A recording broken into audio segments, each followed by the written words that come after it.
What's going on, guys, and welcome back to another episode of Club and Country. This is episode number 131, and we start today's episode off by seeing that Morata says that he's ready to play in the next game, which is fantastic. Obviously, Morata got injured a couple of games ago, and he's got 16 goals in La Liga right now. Rodriguez has 21, I think it is. So Morata is desperate to get back into the La Liga Golden Boot race, and as you can see as well, we have a useful monthly report and a squad report as well, as we have now entered March. You can see how the players are currently doing. You'll see the league table as well, and also the Champions League. But as you know by now, the league table is it's just ridiculous. I mean, of course, a couple of episodes ago, you would have seen one of the big reasons as to why we're running away with the league right now. Barcelona have been playing Luis Suarez in goal for God knows how long, and they've just been suffering massively due to the fact they've only got one registered goalkeeper in their side, and he's currently injured in Ter Stegen. Sevilla just can't catch up. They are quite a long... Well, they can mathematically catch up, but they're a long way off in second place. And as for Real Madrid, you know, they are having a terrible season themselves, and right now are actually sitting outside of the top four. Elche are the surprise package this year in third place, and they are capitalising in both Barcelona and Real Madrid having catastrophically poor seasons by their standards. Even Valencia and Atletico Madrid playing pretty poorly this season and outside the European places. It's just been a season in which we're just dominating completely. We're still undefeated, of course. Hopefully, touch wood, we could go undefeated this season. I think if there's ever a chance to go undefeated, this is the best one we'll ever get. But even so, the Champions League as well in the round of 16, we won the first leg by 4-0 away from home in the last game. So really pleased about that. And obviously right now we are strong favourites to be going through to the next round, the quarter-final stage, which is what we got knocked out in last season's Champions League as Bayern Munich beat us. But still to take on Real Betis for the first game of today's episode here, the first of three. Morata would return, as I mentioned there, so delighted to see Morata back in a Racing Santander jersey. Only missed a couple of games, obviously, but even so, great to see him back. And the first chance would fall to us in the 40th minute, and it would come to Morata as well as he turns the last defender and shoots and also scores as well. So it's a scoring return for Morata on his return, obviously. Smashing the ball past the goalkeeper and making it Racing Santander 1, Real Betis 0 just 5 minutes before the break. It was a pretty uneventful first half until that happened, to be honest. As soon as he put the defender on the floor, though, I knew exactly what to do. Smashed it past the goalkeeper and made it Racing Santander 1, Real Betis 0. So one goal up in this game. Obviously expecting to get the win in this game. No disrespect to Betis due to the league positions of both clubs. And of course, still us being undefeated so far, but even so, one goal up, delighted with that. And 3 minutes before the break, the head did have to make a good save and keep it at 1-0, but in the 45th minute, a great chance to make it 2-0. Again, Morata runs clear,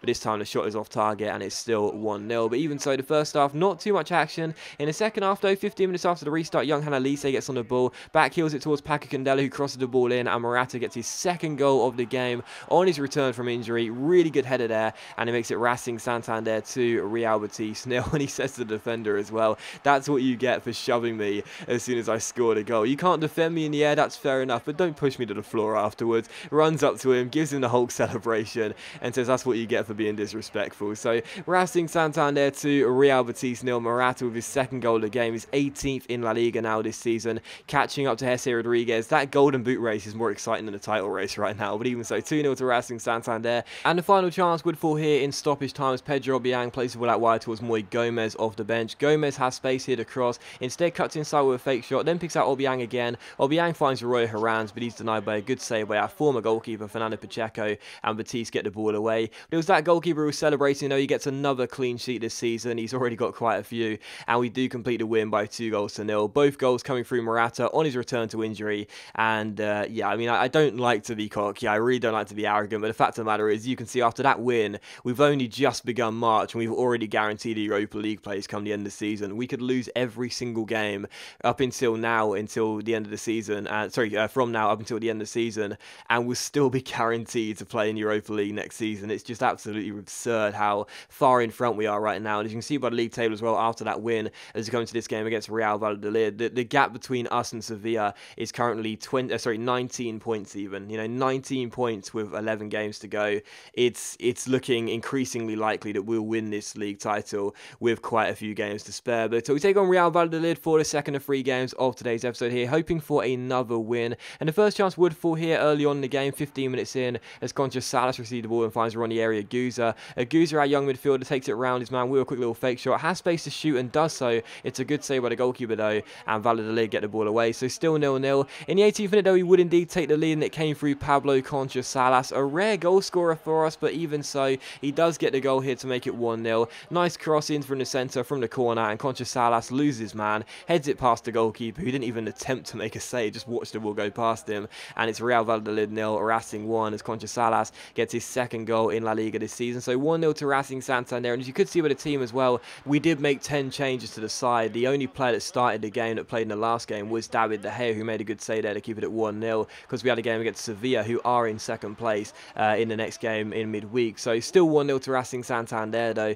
but even so, it was a game in which Valladolid in the first half had a couple of chances here and there, but I still felt really comfortable controlling the game, even using a complete backup side with only De Gea being the starter that played in the last game. We were just passing the ball around really nicely, making it hard for Valladolid to get the ball off us here. Moy Gomez gets himself inside here and shoots the ball just off target, and it's still 1-0, but we could have been, 2 or 3 goals up at the break, to be honest. In the second half, 15 minutes after the restart here, just past the hour mark, we had ourselves a free kick. Decided to let Ranieri Aguza strike it, our left-footed captain for the day. The wall creep forward here, but Aguza still has a chance to take it from the free kick as the referee books the man in the wall. He's 30 yards out. Ranieri Aguza has scored a couple of free kicks for us so far in his young career, but Aguza, it's such a shame that he never really develops, as this shot does go just wide the post. It's such a shame that he never ended up properly developing for us, because he was captain in this game. He was supposed to be the next Cesc Fabregas, but sadly, one of the reasons why this series hasn't actually probably gone down as well as I would have hoped, as Tunkara heads the ball over the bar there,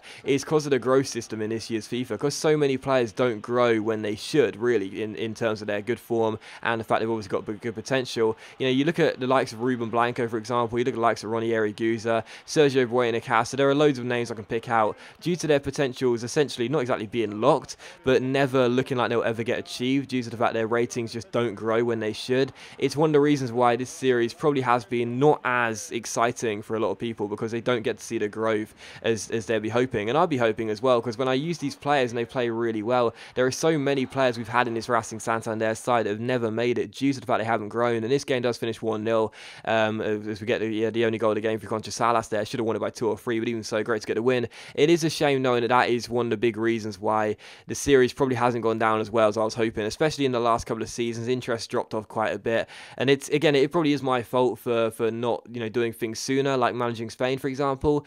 But yeah, the growth system has been a big hindrance in this series development, and that's a real shame as well. But even so, we won the game by a goal to 0. Just thought I'd talk about that real briefly and explain why I'm a little bit disappointed that if this does turn out to be our final season, at least for a while, that's one of the main reasons, something which is actually out of my control. But still, we won that game by a goal to 0, and we do take on Sevilla for the third and final game of today's episode here in a first versus, second clash, first versus second clash, but Sevilla are so far off the title race right now, it wasn't really going to feel like a first versus second clash.